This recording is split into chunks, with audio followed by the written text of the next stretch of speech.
Well, hello everybody, and welcome to the small business briefing. Now that we're officially in the post Rob Fowler era of the small business briefing, which it's a happy, sad time. Happy for Rob, but as long as I've been associated with state government and politics, Rob Fowler has been the CEO of SBAM. Has been an important part of my life, and he will still be connected to SBAM in a lot of different ways. So, but this is our first episode. So I say kind of a happy, sad time. Sad about Rob retiring, but also happy to have a new co-host, and Sarah Miller, whom you've all met before, because she's been the, I'd say, like, producer of this program the whole way through, but also has appeared on several occasions. I thought a good way to open up this broadcast, Sarah, which is show number 225. Got to get that down too. Rob always kept track of what number show it is. This is number 225. So Sarah, let's just do it. We just got done with Christmas, and maybe I thought we'd trade a few examples of our favorite small business purchases for Christmas. My favorite each year is really because of the mission behind the company, Everybody by Dutton Farm. So I always buy several items for that, gifts for other people, bath and body products, but also some clothing. And so as usual, purchase from there. But this last week, as I've been kind of lightly off from work, have frequented Tom's in Portland to do a lot of repairs around the house. Pretty awesome little store. I mean, it's pretty little, but they have everything that you need. And then the people can help you if you have never done this before, and they can help you to go through and when you're trying to do a home repair, people that really know what they're talking about. So some great small business action over the last couple of weeks. How about you? Well, I live in Mason, so a great example of small town USA. And I have a couple I'll share. One is a gift I got to give, which I'm still celebrating Christmas. I'm actually at my mother-in-law's in South Haven, and we're about to go open some more gifts. And I'll be giving some beautiful handmade pottery to my sister-in-law that comes from John Whitney Pottery out of Mason. So I'm excited for her to open those. And then I got a lovely bracelet from my son, handmade, Margaret Ross Jewelry. It's actually located in Keene's Store Company, which is downtown Mason. I think Keene's is 90 years old or something, just a quintessential small town general store. Got a beautiful bracelet that he made. So those are some examples of my Shop Small initiative over the last couple of weeks. So it's great. It's really great. So glad to be here. I'm glad you wrote down show 225. I also made a note because I thought, oh dear, we have to keep track. Rob always knew. I never had any idea until he would let us know what show it is. But as always, we are supported by the Marana Group out of Kalamazoo, Michigan. So we thank Marana Group for their sponsorship. And I think, we have a special guest coming up. It's Data Monday. So I think we should kind of jump into it. Brian, if you want to cover the latest data for us. All right, good. There's a lot of things happening out there. It's kind of a complicated picture around the globe in the U.S., but also I thought I would do a little bit of preview a few of the things that will be coming up after that. So we have Jamie Lepiccolo who's joined us, and we're going to talk about a new pass-through entity tax. Please do stay tuned for that, because I think most small businesses really do need to know about that, and it was passed retroactive to tax year 2021.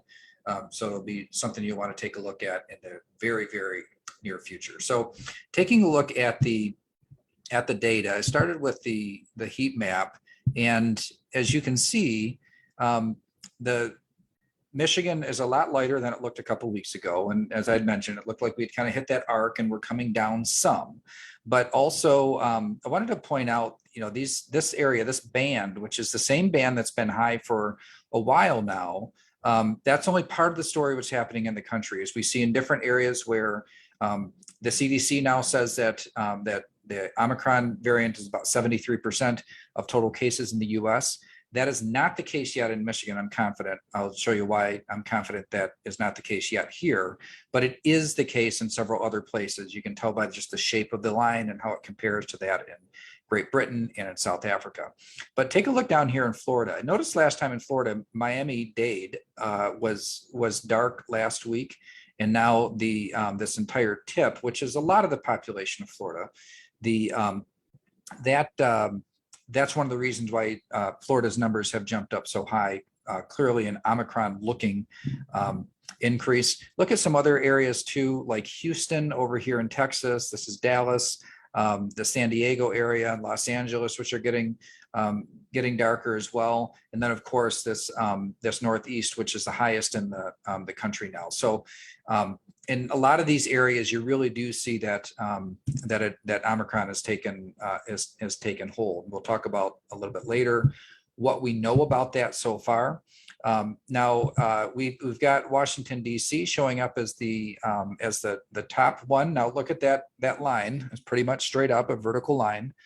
That's what it looks like when Omicron takes hold. Very, very contagious, more so than others.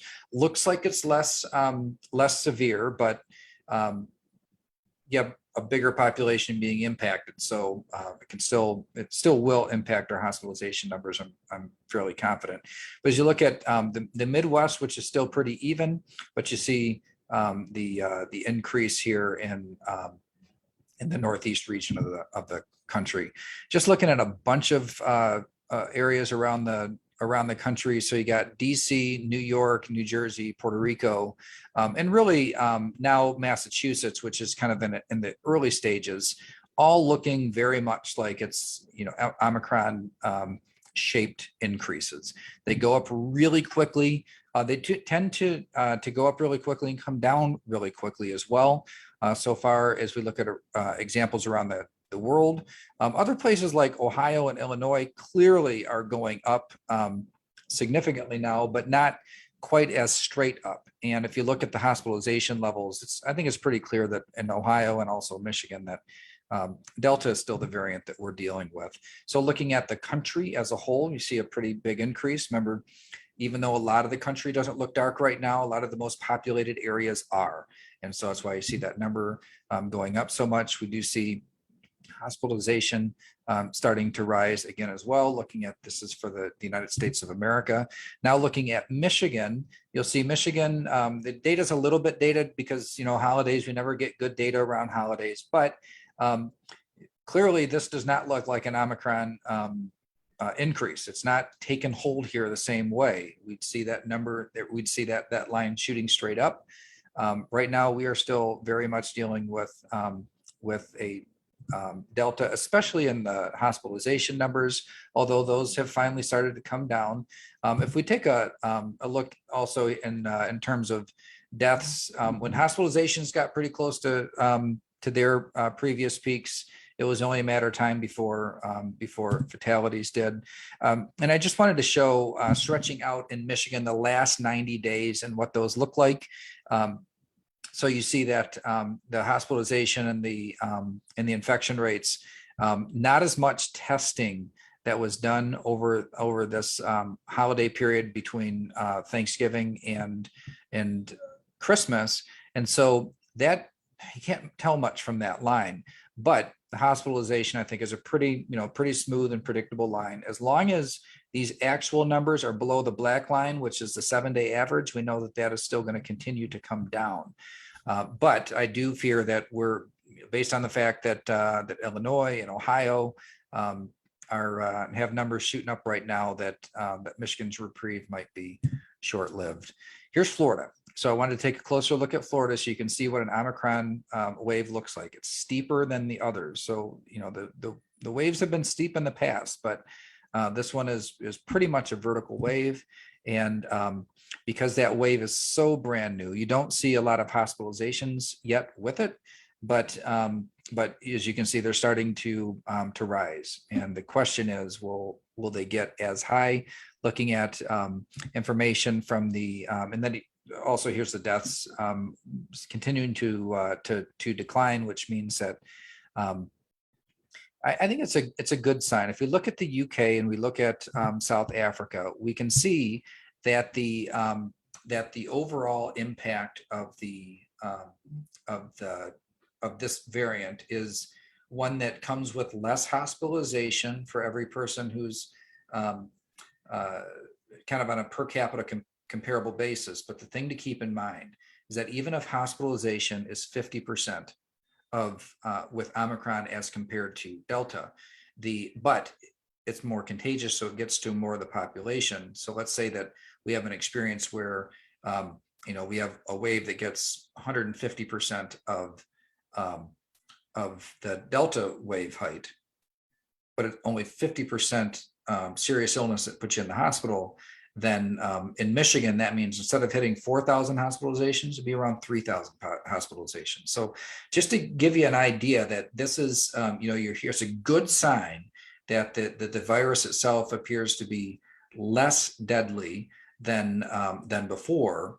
But I think it still could be a pretty complicated winter here in front of us. So this is in Michigan. I think that we're probably not too far off, given who we border and what the experience that they're having, probably not too far off from seeing an Omicron wave hit our state. Now, the fact that our Delta wave was so slow and covered over months and months of increase, that's unusual. That's not an experience that I can find another example that has already had an Omicron wave. What will that mean for us? I guess we're going to find out here in the next few weeks. Right, and we'll certainly keep an eye on the data this week as new numbers come out, and then report on those latest trends next Monday as well for Data Monday. So it will be interesting. Everybody stay safe as you can out there, I guess, right now. So before we went on Christmas break, there was some big development with tax policy. And I know we're going to introduce our special guest, and it's a big win for some small businesses. So Jamie Lepiccolo is our guest today, and I think I'll let you go ahead and introduce him, Brian. All right, very good. Well, we've been talking about this change over all of 2021. There was this effort to change the way that pass-through companies, so think like LLCs or S corporations, pay their taxes, to pay it as a business tax instead of on your personal tax return, and enhance the ability to get a deduction for it. It went through the process, and a deduction on your federal tax return. We went through the process before, but it was vetoed by the governor. But over the last month, when there were a lot of economic development things for bigger businesses going through, the legislature was nice enough to kind of attach onto it this legislation, which will help a lot of small businesses. One thing, though, that I didn't realize was that legislation was retroactive to calendar year 2021. And so it makes it a very, very timely issue. So Jamie, welcome to the Small Business Briefing again. Thanks for joining us. So maybe give us just a thumbnail sketch, if you would, over what this legislation accomplishes. Why should small businesses care about it? Sure. Thanks for having me, Brian, and congratulations on your first solo mission, I guess, or with the new host. And welcome aboard, Sarah. So what this legislation does is, and this is we're not the only state that's doing this. Multiple states are doing this. It's if we remember, under the Trump tax cuts going back to 2018, they capped the itemized deductions for SALT, or state and local taxes, and it's all types of taxes, property and income taxes. And so what this does is it moves the deduction for state taxes to the entity level. Instead of most individuals would deduct the state taxes as estimated payments or withholding, and it would be deducted at the individual level. This moves it from the individual to the entity level by allowing the entities to pay a flow-through tax on their portion of the profits at the same income tax rate that individuals would be at 4.25. So it doesn't change the tax, it just changes how it's been being paid. And then what happens is, once the business pays the tax, then the individual gets credit for that tax being paid on their individual return. So the entity pays for it and gives the credit to the individuals on a pro rata basis of their ownership percentage. So it really is just changing how it is. And the benefit of that is it now circumvents the itemized deduction, because now it's a pre-adjusted gross income deduction, because it's now at the business level of an entity. And really the only entities that are available to take this right now are going to be your S corporations and your partnership returns. Those are the flow through entities that it will apply for. There's some other ones that even if they are in the law are very specified not to eligible for that credit as well. So maybe if we could then talk through some rules of thumb, if you will, on a business. So and if a business is out there and wondering, like, what's a quick way that I could just kind of think through whether or not this is worth my time to explore and just go through the whatever hassle factor there is in establishing the ability to pay at the entity level instead of how they've always done it, which is on their with all the flow through into income tax below the line. Right. And so the first thing I'm going to say on this is this is an extra tax return for businesses. So there's going to be some sort of cost on them for the preparation of this, whether it's paid to a preparer or them figuring it out on their own. So that's where you're going to look at the benefit of this is what do I have to pay versus what am I going to save, and is it worth going through? Keep in mind our state tax rate is 4.25. So on $10,000, it's $425 in tax savings or in tax that you would be able to deduct above the line, and then you get a percentage of that. So if you factor in 22% or something, you're only getting a $90 tax benefit by doing this. So it may not be worth it for those that have a small profit.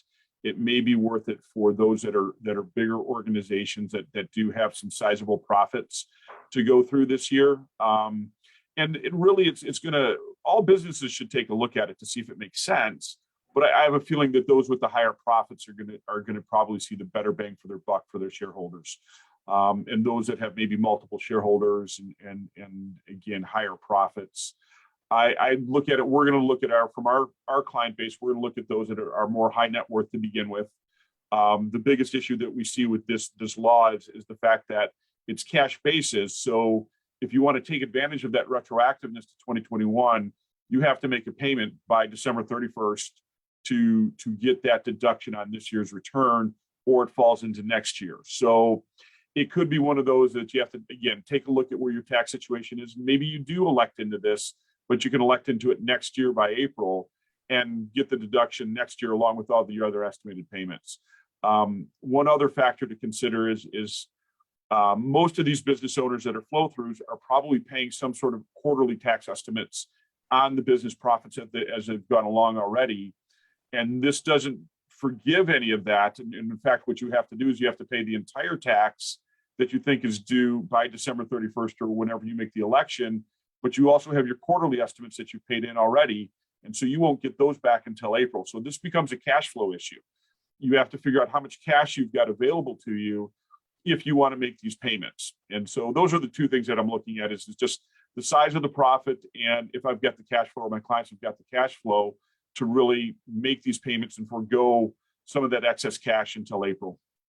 Yeah. So so if you're a company that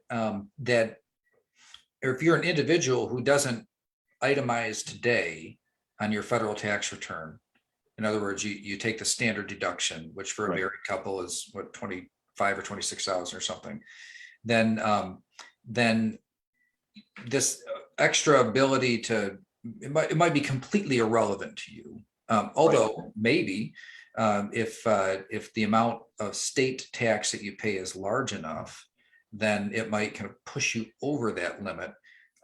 So now you will itemize, and so the essentially the higher profits that you have, the higher your tax bill would be at the state level, and therefore the higher potential deduction at the and keep in mind, this is not an itemized deduction. This is actually a reduction of business profits that are reported before adjusted gross income. So really what this does is, in some extent, it shifts the income taxes from an itemized deduction to above the line deduction, ultimately at the end of the day. And then realistically allows maybe a little bit more benefit out of it, because the state taxes are still capped at 10 grand. And, most people, most business owners and so forth may have a high property taxes or withholding taxes or something that already get them to the 10 grand, and they can never deduct anything above that $10,000. And so what this is now allowing us to do is to actually deduct the taxes associated to the business above the line and not as an itemized deduction. So it does work out for them. If you're itemizing your deductions, chances are this wouldn't have the state taxes. You're already probably capped out at $10,000 if you're itemizing. So this is going to be where it's going to be a benefit for you. And it also benefits those that aren't itemizing because they would have never gotten the benefit anyways. And now they are. Again, but it still comes back to my opinion. It still comes back to, is it worth what the administrative cost is to generate this return and to do it in the cash flow to be able to want to go ahead and do it at the end of the day. Yeah, thanks for that clarification. So really, whether or not you're itemizing, that doesn't really that doesn't affect the benefit of it because it's just one of your business expenses above that line. Okay. What's nice about this, and I'm sure it's a little bit of an unintended consequence, and to be honest, the state starts off with adjusted gross income and then adjusts from there. But what this does do is it does lower individuals' adjusted gross income.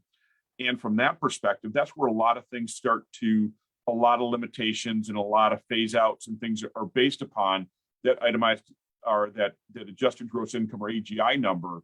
So it does help lower that a bit. And that's why I said there could be some other benefits as you go through. You almost have to kind of everybody's going to be in a different situation. And so lowering that could help with making Roth contributions, could help make other things that are standard or the dependent care deductions for children tax credits and things. All of that starts to phase out. QBI phases out. All of that phases out based upon adjusted gross income, and this number helps lower that, which would then enhance, possibly allow some other things that maybe a taxpayer normally wouldn't get.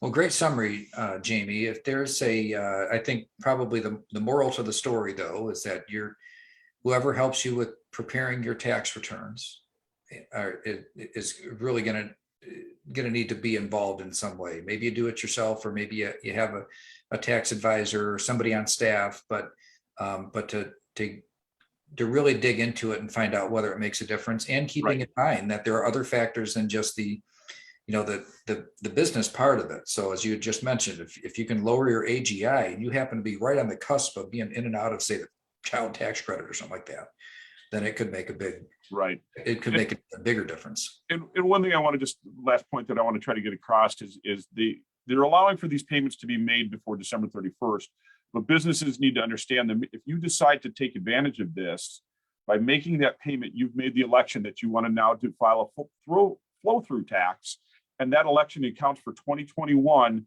and 2 years afterwards. And you can't change your mind after the fact. So I would caution of rushing into making the payment until you do the full analysis.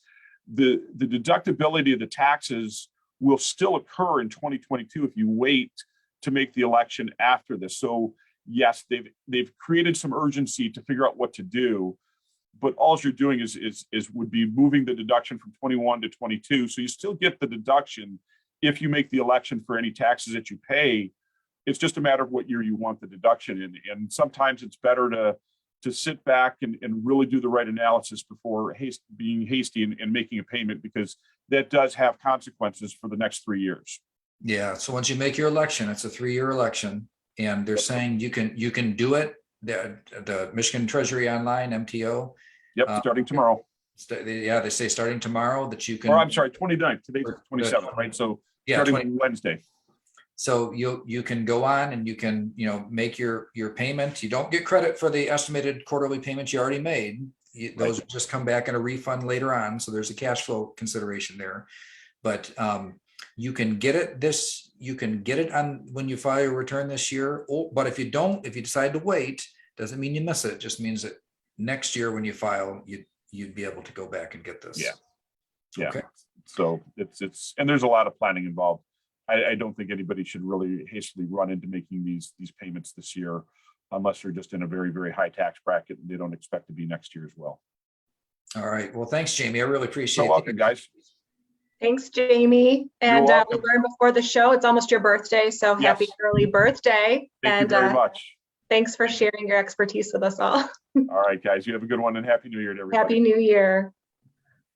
All right, Brian, let's switch gears and talk a little bit more about the vaccine mandate. I think last Monday we covered this. The stay on the vaccine mandate occurred the Friday before that. So what has happened over the past week that we need to know about? The Supreme Court has set a date for taking oral arguments on this. So it's just going to be a full-blown hearing where both sides are able to come in and make the case. That is set for January 7th. Now, we do know that that OSHA, the federal OSHA, has said that they will not enforce before January 11th. Whether or not the Supreme Court will immediately come out with a decision or a stay or who knows. The Sixth Circuit that lifted the stay, all Sixth Circuit appeals are sent through Justice Kavanaugh. Kavanaugh rarely, I don't know if he ever has since he's been in, has issued an emergency stay. He mainly screens and funnels things to the entire group. So we have some justices that are happy to use their authority to make decisions. Justice Kavanaugh has not really shown that he's willing to do that in his short tenure on the court. So now it goes to the full court. We will know by the way that the justices ask questions, kind of usually you can tell which way they're leaning. As I look at justice by justice, I think it's going to be close. I still think that it probably will be struck down, but the mandate will be struck down, or at least in its full form.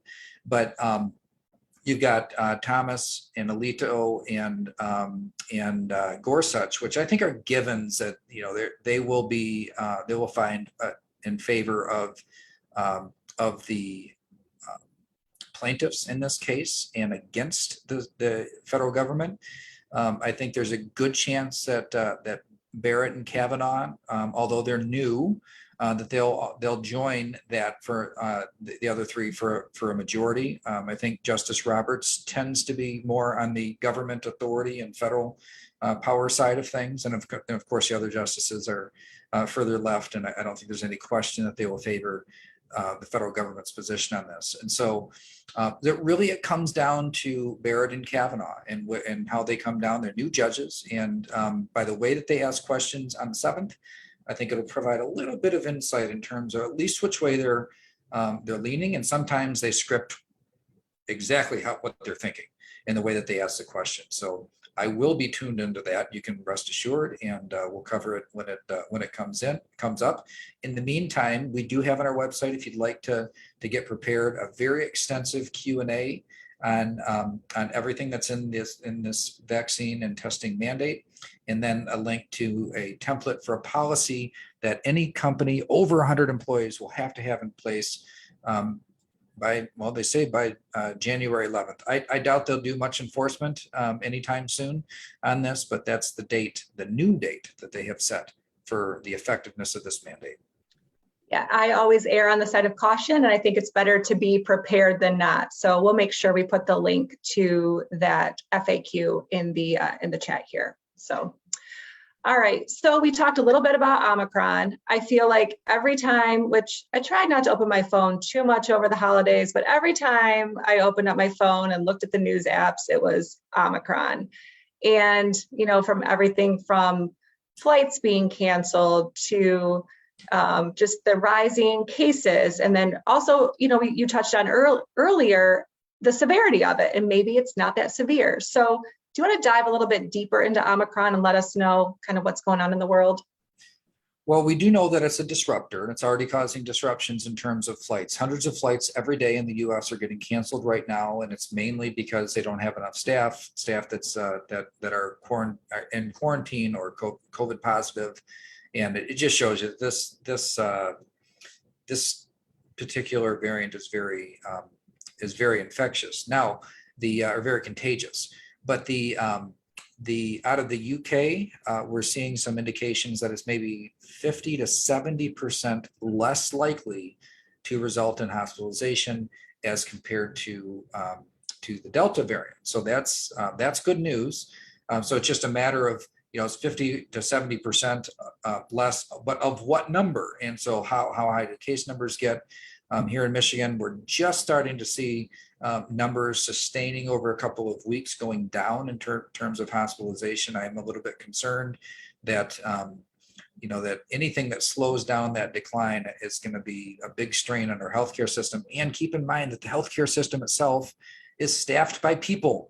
And as we see these issues with airlines, those same types of issues could hit our healthcare workers as well. So I think it's going to be a tricky winter. So real quick before we go, I know that the FDA approved Pfizer's antiviral pill. We do have other treatments, the monoclonal antibodies. Are those effective against Omicron, or is it too soon to tell? Well, with the monoclonal antibodies, 2 of the 3 that are approved out there do not appear to be effective in treating more severe cases of Omicron. But the third, it's the most recent, does appear to be, and so that's good news. But it's going to be short. It's going to be in short supply. It's the newest one, and then FDA just approved the Pfizer antiviral, which is it appears that it will be very effective in preventing serious illness as well. So a couple of good therapies or treatments on the way for those who are infected and have serious cases. But some of the tools are being taken out of the toolbox and just not effective against this variant, and others being added at the same time. So it's a really complicated picture out there.